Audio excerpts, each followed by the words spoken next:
Chapter 11 The Serpent, Part 1. Gava had visited Leviathan Wakes only once before, as a fledgling still tugging on her father's tail feathers. It had left a good impression on her, and she had to admit that even now she was enjoying the ocean-born city. The never-ending demand for fish to feed and guide the city's patron Leviathans had led the residents to develop their own taste for meat, and it was nice to be able to walk into a store and ask for lunch without nearby mares ushering their foals outside. Besides the friendly diet and lingering scent of fish blood, Wakes was also home to a strong culture of exploration and independence. It was the perfect home for a wandering soul too poor for an airship, and the closest thing the city had to an official government was a fat sack of bits. Anarchy and capitalism at its finest, Gava thought. As the citizens were prone to saying, bits, wits, and nothing else. She landed on the deck of her ship, glistening with the fresh remains of an unfortunate fish. She had picked up a few extra hooves in high ton and offered the ones loitering on deck a bloody smile. Most of them flinched back, but one was brave enough to respond with a shaky salute. "Welcome back, ma'am," he said. "Any orders?" Gava dipped her head. Thank you. Find Topgallant and tell him to push off. The sailor hesitated, eyes flicking back to his comrades. "We still have hooves on leave, ma'am." Gava's smile faltered. Did I stutter? She snapped, causing him to stumble into the railing behind him. Do you think I'm some kind of moron that leaves what she pays for behind in sheer absent-mindedness? We'll be back soon, you idiot! Question me again, and it will be your blood on my beak. She walked past him without waiting for a response, confident in his obedience. Ponies were always scared of being eaten, and she knew for a fact that she had given subordinates recurring nightmares in the past. Making her way to the ship's bottom level, Gava was pleased to hear her lieutenant shouting orders at the hired hooves on deck. She could already feel the ship rising by the time she arrived at the brig. The cells were all empty, save for one at the very back, a heavy curtain draped across its inside, and Gava was sure to let her just sharpened talons click against the wood at a steady pace as she approached. A quiet whimper leaked past the curtain as she opened the door, not bothering to close it. She was confident in her ability to catch her prisoner again, and wouldn't even mind the opportunity for an exciting chase. She drew the curtain back sharply, pulling it back behind her and casting the cell into shadow. The only light came from a tiny round window on the far wall. A pony would be able to make out little more than hazy shapes, but to Gava's eagle eyes, the room was illuminated as if in broad daylight. She had no trouble seeing every squirm and struggle of the blindfolded unicorn mare tied to the chair before her. Hello? The mare called. Some pony there? Gava leaned forwards, looking the mare in the eyes as she sliced the blindfold off with a talon. Don't you think that term is a little exclusive? The mare flinched, blinking as her eyes focused. A glint of recognition flickered over her face, followed quickly by fear, until it settled on stony defiance. Gava, you have to know this is a terrible idea. My reputation precedes me. Gava smiled.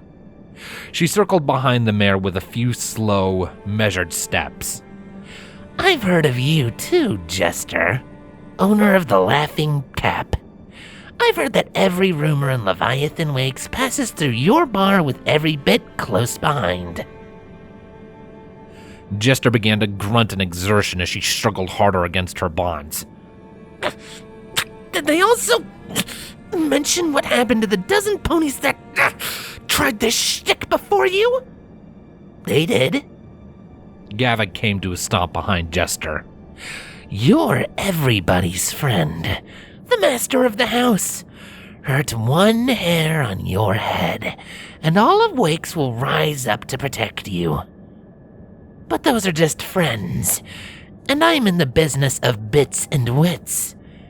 Besides, I don't have to hurt you. You know Sea Saber, right?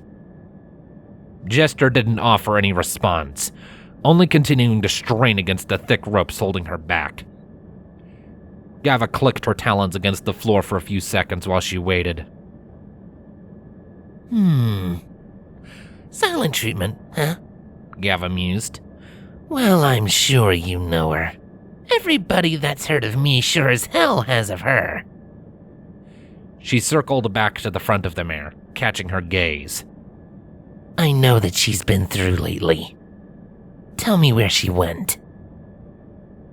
Jester paused her struggles just long enough to laugh. You know I can't do that. We all have our reputations to uphold. I've never betrayed a patron before, and I'm not planning on starting now. Gava cocked her head. I don't think you want to go down this road with me. What the hey are you gonna do? Eat me? Jester spat in Gava's face before renewing her struggles. This isn't my first rodeo either, Featherhead. As soon as I get out of these, She yelped, nearly falling out of the chair as Gava flashed a talon out and cut clean through the ropes holding her down. She looked up at the griffin, frowning. I'm sorry. Were you saying something? Gava quipped. Well, you're out. What happens now? Do you fight? Scream? Run? I do love a good hunt, although... Jester lunged forwards, aiming her horn like a spear at Gava's eye. Gava opened her beak, dodging the clumsy stab, and clamped it down hard on the makeshift weapon. Jester shrieked as a thick crack raced up her horn. For a solid 10 seconds, the two remained still like some macabre statue, the unicorn shaking and sobbing in pain as fish blood dripped down Gava's beak and onto the cracked horn. She opened her beak and Jester collapsed onto the cold floor in a shivering pile. Gava took her time, pinning her prey under her bulk and leaning in close to unleash a piercing eagle cry. Jester shied away, her crying cutting out as she tried to raise her hooves to her ears. Look at me, Gava said. Jester didn't move, and so Gava grabbed her by the throat and squeezed, forcing the unicorn to face her. The defiance that had once filled her bulging eyes had now been replaced with the same primal fear that Gava was so familiar with. You know, Gava said, her talons starting to draw beads of blood from the pony's neck. I've heard before that cracking a unicorn's horn will kill them, but you're still alive. Jester tried to whimper, but the pressure on her throat kept her from pushing out anything more than a few choked sobs. This is what we're doing now, alright? You chose this. I'm going to let you breathe, and you're going to tell me everything you know about Sea Saber's visit here. I've got a lot riding on this, and I'm not in the mood for games. Well, Gava shrugged. At least not this kind of game. You understand? Jester twitched her head in a weak approximation of a nod. Of course you do. So you tell me what I want, I'll drop you on some roof somewhere, and if you really want, you can still get some buddies together and see about carrying hell to my doorstep. But if you deny me... Gava's beak twisted into a hawkish grin as she leaned closer. We'll see just how many cracks it actually takes to shatter a unicorn's skull. She gave her words some time to sink in while Jester began to buck and heave beneath her, face turning a shade of off-blue. At last, Gava released her grip, allowing the mare to draw in great heaving lungfuls of breath.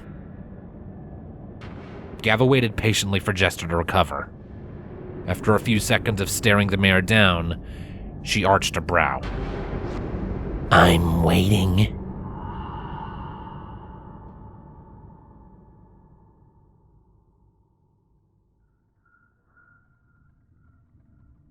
So, you said there used to be a lot of monsters down here? Twilight blinked, the voice rousing her from her malaise. She at least had the presence of mind to click her transmitter back on. What? Trail's voice repeated itself in her helmet. Didn't you say this forest was full of monsters or something? Oh, right. Twilight took a quick glance around. They'd been diving for over half an hour now, with only the quiet ticking of the sub and rumble of the ocean currents to fill the void. Rainbow Dash had by then lost interest in the unflinching darkness of the viewport, and was leaning against a corner next to Fluttershy. The tinny voices of Flint and Applejack talking off the radio could be heard faintly from the rear. Sea Saber was staying steady at the controls, and Trails was looking at her expectantly from her terminal. Should we be having this talk over the radio?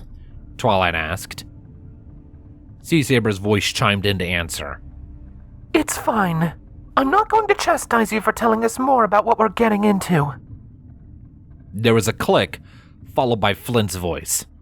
You ever seen one of them get shot before? What? Twilight shook her head. We didn't have guns in our time, and we didn't kill things either. Why not? Flint grunted. Sounds like a good way to get eaten if you ask me. A shrill mumble floated into her helmet, and Twilight turned to see Fluttershy pushing herself further into Rainbow's side. Hold. Saber said. Trails, start scanning. Roger that. Trail said. The soft tinkling of magic became audible as her aura wrapped around the new replaced control sphere. Is there something wrong with her? She asked. I swear, it seems she hasn't spoken a word since I met her. That's 'cause she hasn't, Flint said. Damn filly's been blubbering after Rainbow like a lost foal. Hey!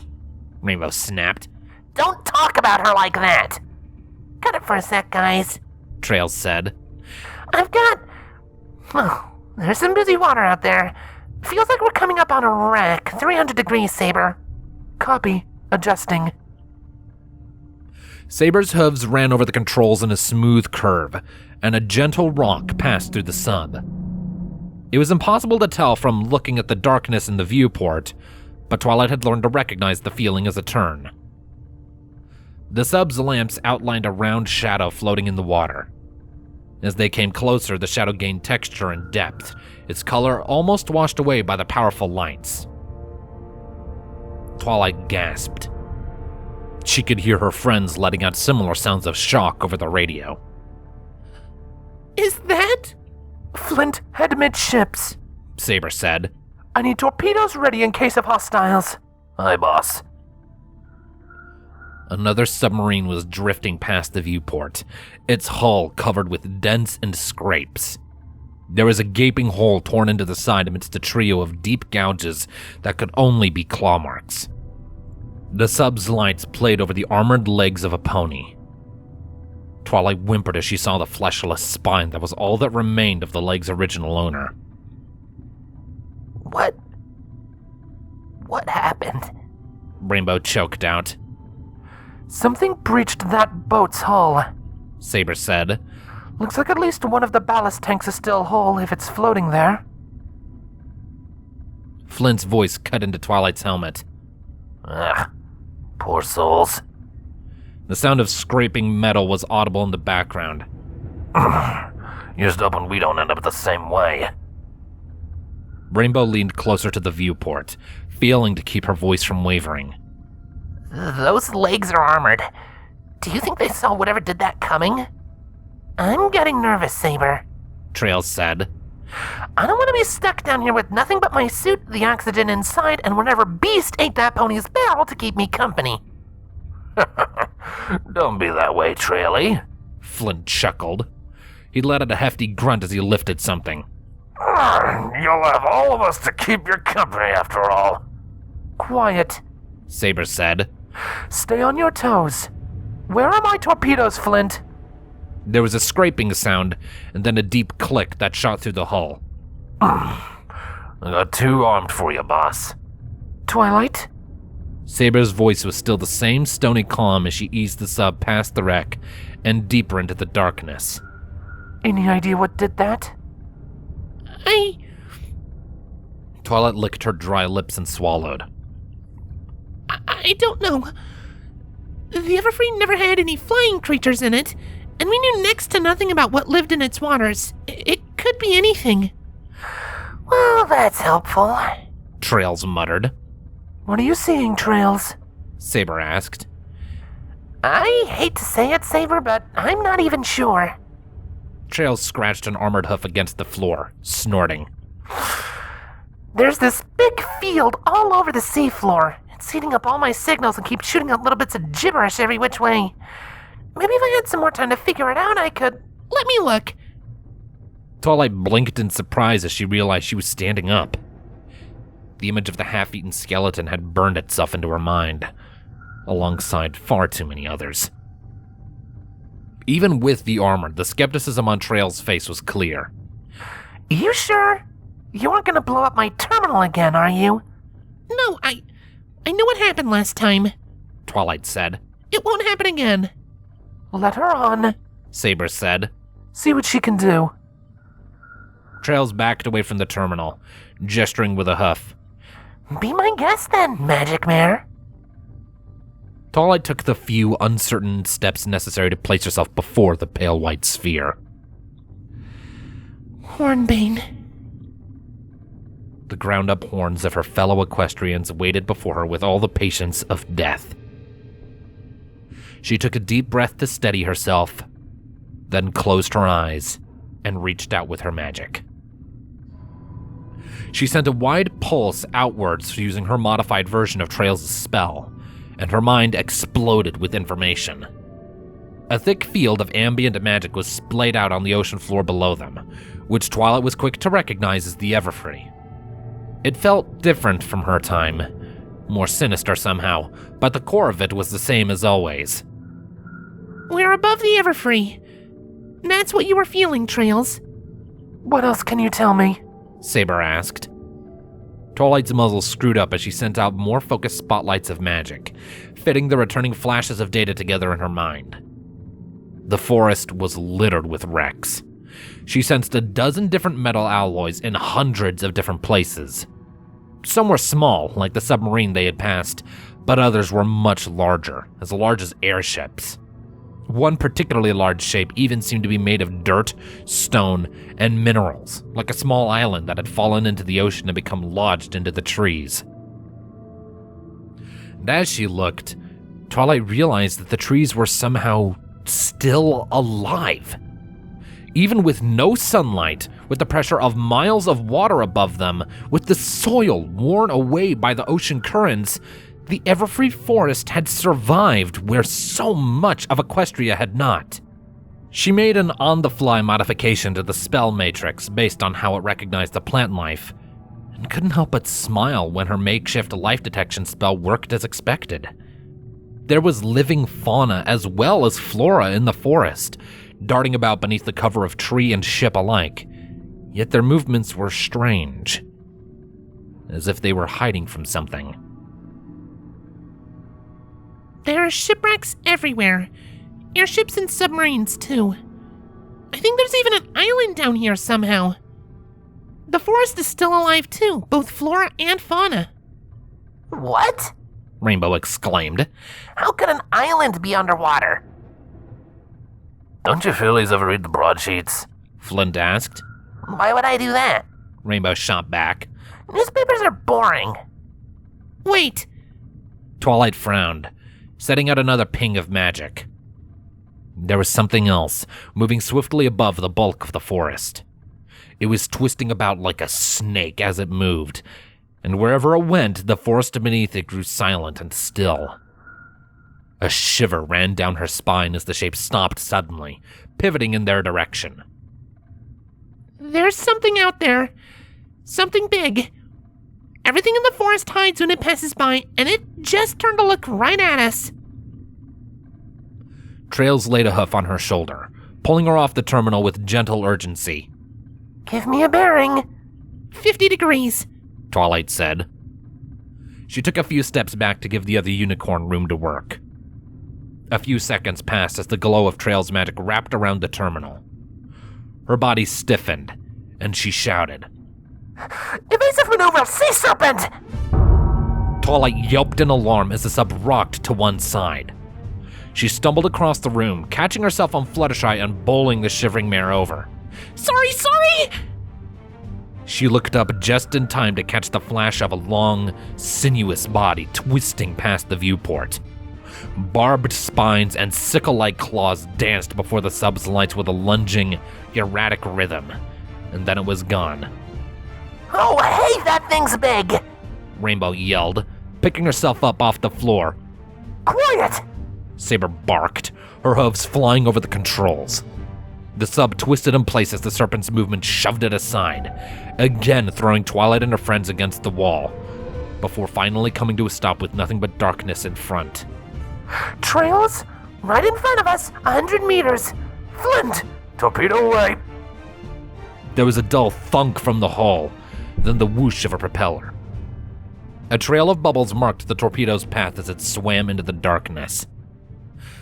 Twilight held her breath as the crew watched and waited for the impact. The explosion was little more than a low thud, but the following shockwave caused Twilight's teeth to rattle in her skull. She was quick to catch herself on a wall this time, holding tight while the hull shook. Trails? Saber asked. It's still coming! The serpent darted out of the darkness, giving Twilight her first clear look at the thing. Even in the whitewashed glow of the sub's lights, the purple of its scales was visible, and a flowing gold-streaked orange mane and mustache draped from its head. Its eyes were sunken deep into its skull, with red trails stained into its cheeks like tears of blood. The scales on one side were torn and bloody, but it showed no sign of slowing as it opened its maw to reveal a set of pony-length fangs. That was all Twilight saw before Saber jerked the sub into motion, giving commands in a clean, crisp drone.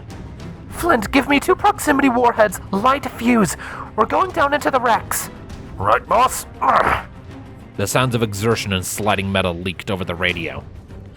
There's an opening 30 meters ahead and down. Trails yelled, lacking Saber's calm. Cracked near ship hull. Acknowledged. Rainbow looked from face to face as she clung to the wall with 2 hooves. What do we do? Exactly nothing until you're told, little mare. Flint said. Torpedo ready, boss. Twilight screamed as the sub was shoved violently to one side, an ear-piercing metallic screech echoing through the vehicle as the serpent tried to get to the ponies inside. Again, Saber wrestled with the controls, bringing them into a slow spin. Flint, on my mark. Ready. 3, 2, 1, mark!